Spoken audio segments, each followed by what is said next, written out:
Welcome to Tenor Tech, where I solve the problems you didn't even know you had. You start by proving you own the car. That matters legally and practically. Show registration and your ID when you call for help, and make sure the car is in a safe, well-lit place with the parking brake set. Once you have a spare key or the key fob nearby, contact the right professional. Do not attempt clandestine methods. Make sure to note the vehicle make, model, year, and any aftermarket locks.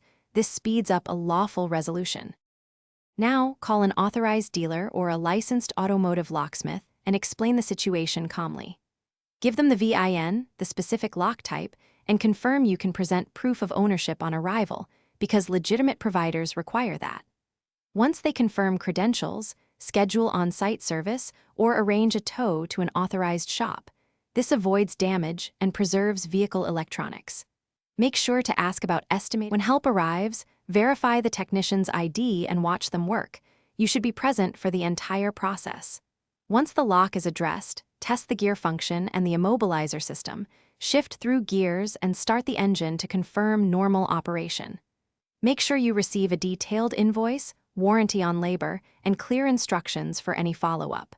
If something still fails, request a second opinion from the dealer or contact local authorities if you suspect theft or tampering.